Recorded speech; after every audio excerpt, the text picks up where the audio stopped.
दर्शकवृन्द नमस्कार। स्वागत छ तपाईहरुलाई हाम्रो यस आचार्य अफिसियल युट्युब च्यानलमा। आज पनि म तपाईहरुका माझ नारी माके भयो र अब आउँदो भागमा के होला भन्ने रोचक विषयमा कुरा गर्न लागेको छु। भिडियो अन्त्यसम्म हेरेर साथ दिनुहोस् अनि यदि तपाई हाम्रो च्यानलमा नयाँ हुनुहुन्छ भने च्यानललाई सब्स्क्राइब गर्न नबिर्सनुहोला।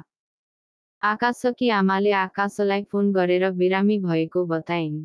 खाना बनाउने र पानी दिने कोही नभएको भन्दै उनले देवीलाई माइत जान भनिन्।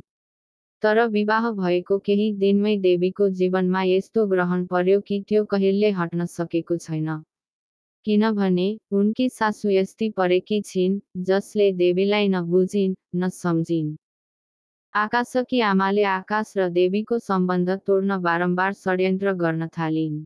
कहिले खाने कुरामा, कहिले लुगामा मोहनी हाल्ने प्रयास गरिन्। तर आकाशले भने आफ्नी श्रीमती देवीलाई धेरै माया गर्छन् र साथ दिइरहेका छन्।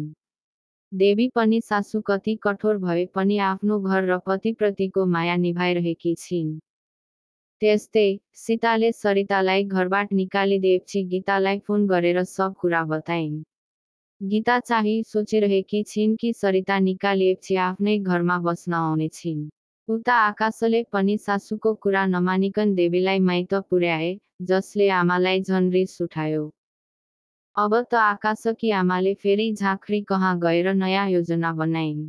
आकाशको मन मोहनका लागि आकाशी रङको सर्ट किनेर त्यसमा मोहनी हालिन्। तर जब उनले त्यो सर्ट आकाशलाई दिइन्, आकाशले भने, यो मैले भनेको जस्तो छैन, मैले गाढा आकाशी भनेको थिएँ।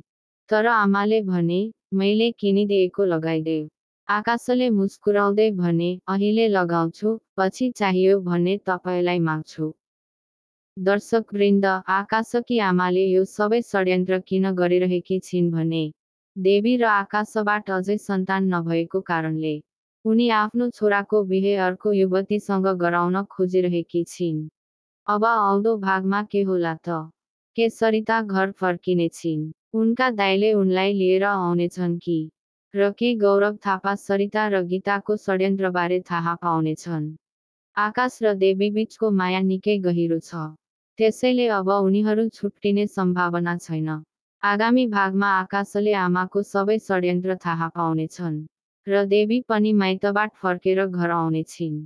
साथै सरितालाई पनि उनका दाइले घरमा लिएर आउनेछन्। के तपाईलाई आकाश र देवीको जोडी मन पर्छ? यदि पर्छ भने कमेन्ट बक्समा आकाश देवी लेख्न नबिर्सनुहोस्। भिडियो मन परेमा लाइक, कमेन्ट र शेयर गर्न नबिर्सनुहोला। अर्को भागमा फेरि भेटौँला। धन्यवाद।